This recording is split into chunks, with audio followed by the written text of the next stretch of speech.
പ്രഗത്ഭനായ ഒരു കവി കവിത ചൊല്ലി ആടിത്തിമിർത്ത ഈ വേദിയിലേക്ക് ഇനി കടന്നു വരുന്ന മത്സരാർത്ഥി മലയാളത്തിലെ ഏറ്റവും മഹാനായ കവിയുടെ ജീവിതം കൊണ്ട് ധന്യമായ പ്രദേശത്ത് നിന്നാണ്. തോന്നയ്ക്കലിൽ നിർത്തുന്നു ദിവ്യ. ആരൊരാളൻ കുതിരയെ കെട്ടുവാൻ, ആരൊരാളതിൻ മാർഗം മുടക്കുവാൻ, ദിഗ്വിജയത്തിനൻ സർഗശക്തിയാം ഇക്കുതിരയെ വിട്ടയക്കുന്നു ഞാൻ. എനിക്ക് വളരെ ഇഷ്ടമുള്ള ഒരു വയലാർ കവിതയാണ് അശ്വമേധം. ആ കവിതയുടെ പേരിലുള്ള ഈ അറിവിൻ്റെ ജനകീയ വിപ്ലവത്തിലേക്ക് ഞാൻ തിരഞ്ഞെടുക്കപ്പെട്ടതിൽ ഞാൻ ഏറെ സന്തോഷവതിയാണ്.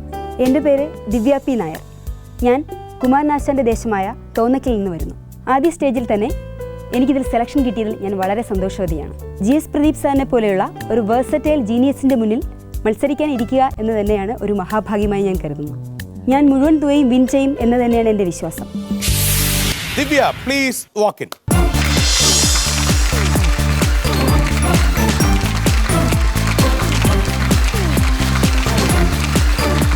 ദിവ്യ തോന്നയ്ക്കലിൽ നിന്നാണ് എത്തിയത്. ദിവ്യ മത്സരിക്കുന്നതിന് തൊട്ടു മുൻപ് ശ്രീ മുരുകൻ കാട്ടാക്കട കവിത കൊണ്ട് ധന്യമാക്കി ഇവിടെ. കുമാരനാശാന്റെ ജനനം കായിക്കരയാണെങ്കിലും അദ്ദേഹത്തിന്റെ ജീവിതം ധന്യമാക്കിയ ദീപ്തമാക്കിയ പ്രദേശമാണ് തോന്നയ്ക്കൽ. എന്ത് ചെയ്യുന്നു ദിവ്യ? ഞാൻ ഒരു പ്രൈവറ്റ് സോണിൽ, അതായത് ഒരു ഒപ്റ്റിക്കൽ ഷോപ്പിൽ ഒപ്റ്റോമെട്രിസ്റ്റ് ആയിട്ട് വർക്ക് ചെയ്യുന്നു. എൻ്റെ സാറിൻ്റെ തന്നെ ഒരു സ്ഥാപനമാണ്, അവിടെ വർക്ക് ചെയ്യുന്നു. തോന്നയ്ക്കലിൽ നിന്ന് വന്നതുകൊണ്ട് ആദ്യം തോന്നിയത് ദിവ്യയോട് കുമാരനാശാന്റെ ഒരു കവിത ചൊല്ലാമോ എന്ന് ചോദിക്കാനാണ്. ചൊല്ലാമോ? 4 വരി ആശാൻ കവിത. കരുണ. കരുണ. അനുപമ കൃപാനിധി അഖില ബാന്ധവൻ ശാക്യ ജിനദേവൻ ധർമ്മരശ്മി ചൊരിയും നാളിൽ ഉത്തരമധുരാപുരിക്കുത്തരോപാന്തത്തിലുള്ള വിസ്തൃത രാജവീഥിതൻ കിഴക്കരുകിൽ. അപ്പോ വെറുതെ അല്ല, അക്ഷരാർത്ഥത്തിൽ തോന്നയ്ക്കൽക്കാരി തന്നെയാണ്. യാഗത്തിലേക്ക് സ്വം. കവിതയെ സ്നേഹിക്കുന്ന ദിവ്യയും ഒരുമിച്ച് നമുക്ക് കടക്കാം യാഗം.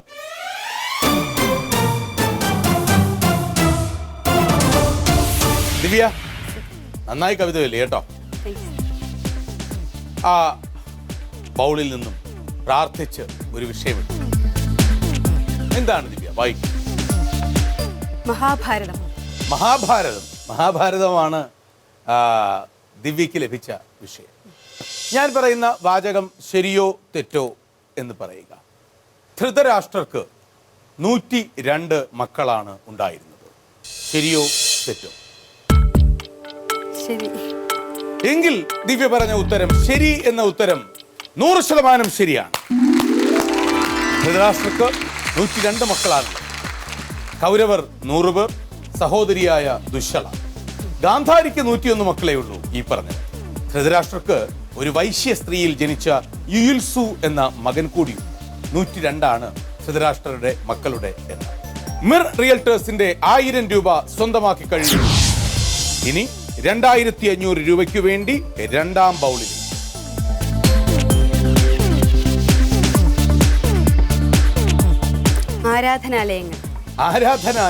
ആരാധനാലയങ്ങളാണ് ഇഷ്ടവിഷയമായി അല്ലെങ്കിൽ തിരഞ്ഞെടുക്കപ്പെട്ട വിഷയം.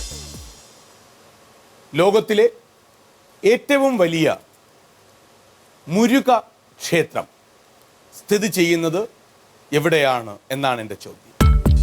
ഉത്തരം 1 പളനി, ഉത്തരം 2 മലേഷ്യയിലെ കൊലാലംപൂരിനടുത്തുള്ള ബാക്കു കേവ്സ്. പളനിയിലാണോ മലേഷ്യയിലെ ബാട്ടു കേവ്സിലാണോ? മലേഷ്യയിലെ ബാട്ടു കേവ്സിലാണ്. ഉത്തരം ശരിയാണ്, 100% ശരിയാണ്. ലോകത്തിലെ ഏറ്റവും വലിയ മുരുകക്ഷേത്രം മലേഷ്യയിലെ കൊലാലംപൂരിന് കിഴക്കുവശത്തുള്ള ഈസ്റ്റിലുള്ള ബാട്ടു കേവ്സിലാണ് ലോകത്തിലെ ഏറ്റവും വലിയ മുരുകക്ഷേത്രം. മിർ റിയൽറ്റേഴ്സിന്റെ 2500 രൂപ സ്വന്തമാക്കി കഴിഞ്ഞ ദിവ്യയ്ക്ക് ആ വിഷയം തിരികെ നിക്ഷേപിക്കാം. മൂന്നാമത്തെ ബൗളിലേക്ക് പ്രവേശിക്കാം. മിർ റിയൽറ്റേഴ്സിന്റെ 5000 രൂപയ്ക്ക് വേണ്ടിയുള്ള അടുത്ത ചോദ്യം.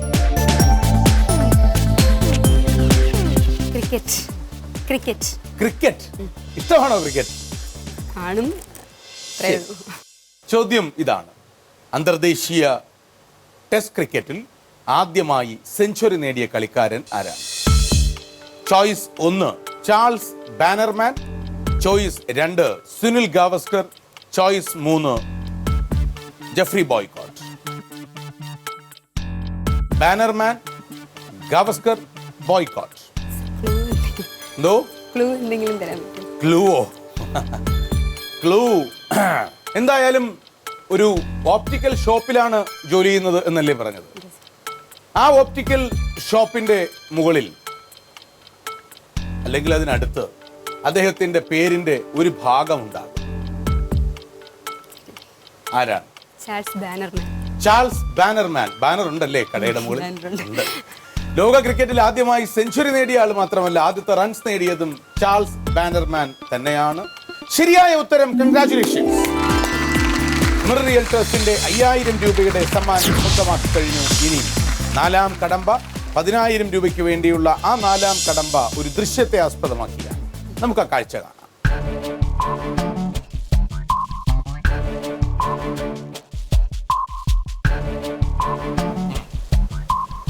ആദ്യം കണ്ടത് ഒരു സിനിമയുടെ നിശ്ചല ദൃശ്യമാണ്, ഒരു സ്റ്റിൽ ഫോട്ടോഗ്രാഫാണ്. ഇത് ആ സിനിമയുടെ സൃഷ്ടാവ്. ആരാണിത്? ആ സിനിമയുടെ ഒരു വീഡിയോ കാണണമെന്ന് ആഗ്രഹമുണ്ട് ദിവ്യയ്ക്ക്, അല്ലേ? എനിക്കും ആഗ്രഹമുണ്ട്, പക്ഷേ അത് സാധ്യമല്ല. കാരണം ഈ സിനിമയുടെ ദൃശ്യം ഇന്നില്ല. അത് ചാമ്പലായി ഭസ്മമായി പോയി. വിഗതകുമാരനാണ് സിനിമയെങ്കിൽ ആരായിരുന്നു ആ വ്യക്തി? ജെസി ഡാനിയൽ. ശരിയായ ഉത്തരമാണ്. ശരിയായ ഉത്തരമാണ് ദിവ്യ. കൺഗ്രാറ്റുലേഷൻ. മിർ റിയൽറ്റേഴ്സിന്റെ 10000 രൂപ ദിവ്യ സ്വന്തമാക്കി കഴിഞ്ഞു. അഭിനന്ദനങ്ങൾ. ജെസി ഡാനിയൽ ജീവിച്ചിരിപ്പില്ല. വിഗതകുമാരന്റെ ചുരുളുകളും അവശേഷിക്കുന്നില്ല. കാലം മായ്ച്ചുകളയുന്നു പലപ്പോഴും മാറ്റിവെക്കേണ്ടിയിരുന്ന പല നന്മകളും.